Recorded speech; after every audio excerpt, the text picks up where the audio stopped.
Congressman Madison Cawthorn put out a bizarre message after conceding his North Carolina primary race. In a social media post, Cawthorn told his supporters it's time for the rise of the new right. It's time for dark MAGA to truly take command. I don't know what dark MAGA is. It sounds like some scary. type of Star Wars thing, like the dark side of the Force. I don't know. I don't know what that is. Madison did the right thing by conceding. We need to focus on the Democrats. Hey, it's Alonzo Bodden back with Rebel HQ and TYT, and today we're talking about Madison Cawthorn threatening us with dark MAGA. Well, listen, light MAGA is no picnic, so I don't know what dark MAGA might be, and that's just the point. Dark MAGA is nothing.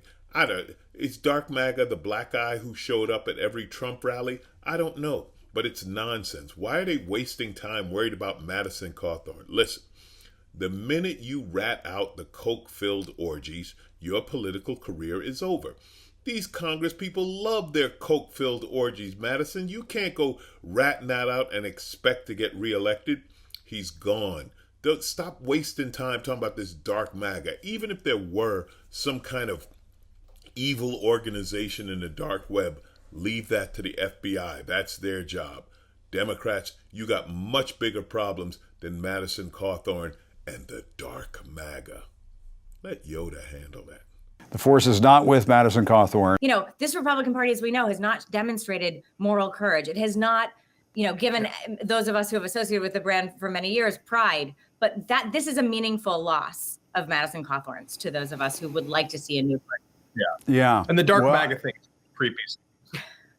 It is slightly creepy. That's true. The last thing I want to say about dark MAGA is it's comical that Madison Cawthorn would pick a reference from a Star Wars movie, a movie created by George Lucas, who identifies himself as a radical liberal. That's right, Madison. Your dark MAGA comes from the liberal side. Enough of that, knucklehead.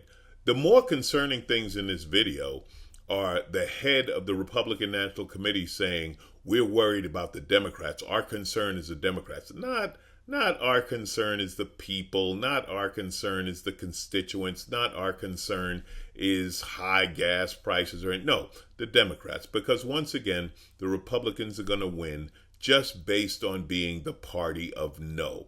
No policy, no plan, just no. Democrat, no. But I want to, no. We're going to, no. That is the Republican platform. And you know what? It's going to work. Why? Because the Democratic platform is based on weakness. The Democratic platform is based on saying nothing. And right now, doing nothing. And you ain't going to win on that. The party of no will once again walk into the midterms based on absolutely nothing but the word no. Oh, and no abortions and no gun regulations. But you didn't hear that from me.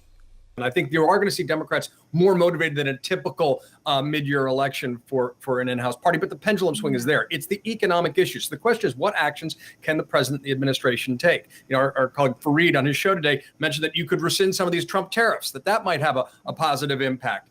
Or to counteract inflation. All these are complex issues, but difficulty is the excuse history never accepts. And Biden needs to be showing strength. One of the things that CBS new poll just came out this weekend is people see the Democratic Party as weak, and people will go for strong and wrong every time. That's on the president. That's on the party to have a strong message, and it hasn't been there yet.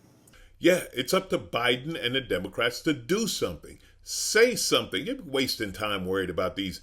So worried about people who've already lost elections. Stop fighting people who've already lost, okay? That is nonsense. Strong and wrong. That was a great point. It's better to be strong and wrong than silent and right or whatever the hell they're doing. Listen, I was surprised to hear in this video that Biden hasn't overturned all of the Trump tariffs. Are you kidding? Again, flip it. A Republican comes in, the first thing they do is undo everything that their Democratic predecessor has done. Whether it works, whether it doesn't work, just undo it. All of the banking regulations and economic regulations and environmental regulations that Barack Obama brought in, all were taken out by Trump, allowing the banks to once again go wild and to blow up mountaintops.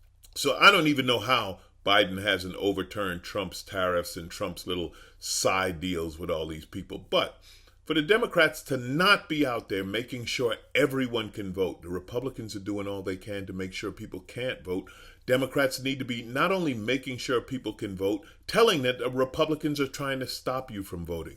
How are they not organizing amongst women, all women, everywhere? Roe v. Wade, to overturn Roe v. Wade is an attack on women's rights. The Democrats need to make that point and make it loud. Not make it about this, it's not about chopping up babies and killing babies and pulling babies. But no, it's about your right to choose. It's about your right as an adult to have some control over your body.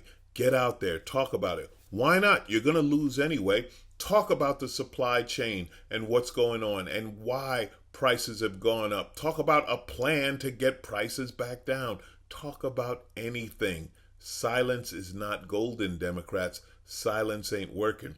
Dark MAGA just has to sit back on the side, well, and play with Madison Cawthorn because dark MAGA. Why am I even talking about this nonsense? Come on, do better.